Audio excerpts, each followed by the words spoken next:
से मैंने भी ये गलतियाँ की है, इसलिए मैं बता रहा हूँ। हम जैसे ही ना समझ लोग लास्ट के 2 मंथ उसको बस सूखा ही डाल रहे हैं, फीड वगैरह नहीं दे रहे हैं। इसलिए सबसे पहले तो उसका 2 मंथ का ड्राई पीरियड रखो। राम राम जी भैया। राम राम सर। तो भैया अपने जैसे कोई नई गाय ब्याने वाली हो, उसे क्यों क्या डाइट खिलाए जो ताकि ब्याने के बाद में प्रॉपर दूध पे आ जाए वो। सबसे पहले तो अगर कोई जानवर ब्याने वाला है ना, तो कम से कम उसका 2 महीने का ड्राई पीरियड रखो।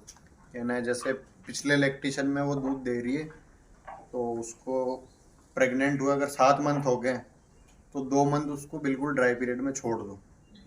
आजकल क्या होता है ना, काफ़ी लालची लोग ये जानवर के बारे में सोचते नहीं है। उनको सिर्फ दूध चाहिए, तो वो 8 8 9 9 महीने दूर हैं। दुआते दुआते जानवर भी आ जाता है बेचारा। सबसे पहले 2 महीने उसको ड्राई पीरियड में रखो, और ड्राई पीरियड में रखने के बाद उसको बाटा दो दोनों टाइम दबा के, सुबह शाम दोनों टाइम। अब बाटा देना क्यों ज़रूरी है? अब लोग क्या सोचते हैं, जैसे कि मेरा जानवर यानी ड्राई पीरियड में छोड़ दिया, तो अब उसे बाटा क्यों दे? इतने दिन दूध दे रहा था तो उसको बाटा दे रहे थे दबा के, फिर बाटा उसका बंद कर देते हैं। तो होता क्या है, यानी लास्ट के 2 मंथ जब होते हैं ना, तब जानवर का जो बच्चा है उसका सबसे ज़्यादा विकास होता है, और सबसे ज़्यादा एनर्जी की ज़रूरत भी जानवर को तभी होती है। लेकिन हम जैसे, मैंने भी ये गलतियाँ की है, इसलिए मैं बता रहा हूँ। हम जैसे ही ना समझ लोग लास्ट के 2 मंथ उसको बस सूखा ही डाल रहे हैं, फीड वगैरह नहीं दे रहे हैं। इसलिए सबसे पहले तो उसका 2 मंथ का ड्राई पीरियड रखो। ड्राई पीरियड के बाद लास्ट के 2 मंथ उसकी दोनों टाइम फीड दो आप, सुबह भी दो शाम को भी दो। और फीड में सबसे ज़्यादा उसको दो चोकर, जो कि ज़्यादा कॉस्टली भी नहीं पड़ता है। चोकर से क्या होगा, चोकर में होता है फाइबर, उससे आपके जानवर में शाइनिंग, चमक और वेट गेन, ये सारी चीज़ें होगी। और लास्ट का जब 1 मंथ बचता है, तो उसको तिल्ली का तेल दो।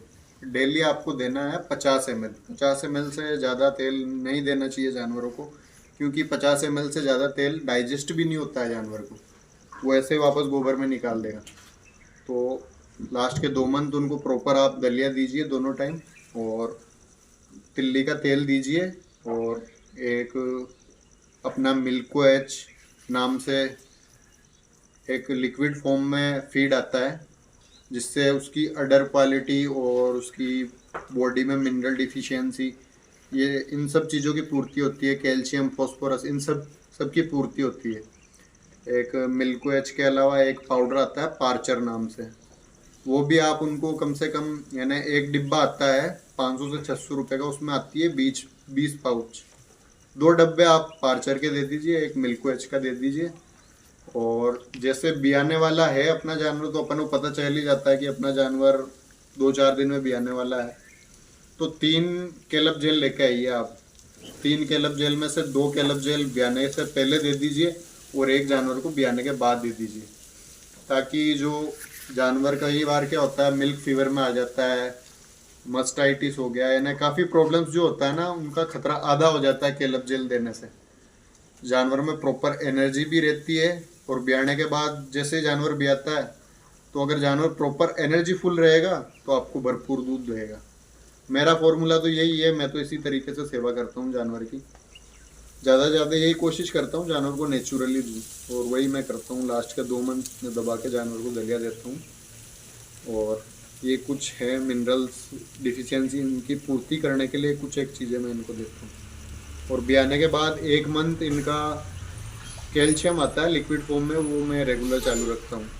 और जैसे 1 मंथ हो जाता है, 1 मंथ बाद इनका 1 मंथ के लिए वापस मैं तिल्ली का तेल चालू कर देता हूँ। जानवरों के लिए तिल्ली का और सरसों का तेल बेस्ट है।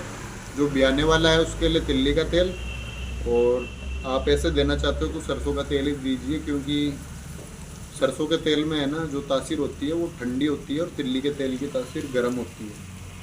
तो ऐसे देना चाहते हो नॉर्मली, तो आप सरसों का तेल दीजिए, वरना ब्याने वाले जानवर को तिल्ली का तेल ही दीजिए। बस यही मेरा फीड फॉर्मूला है। ऐसे ही केयर करता हूँ मैं जानवर की।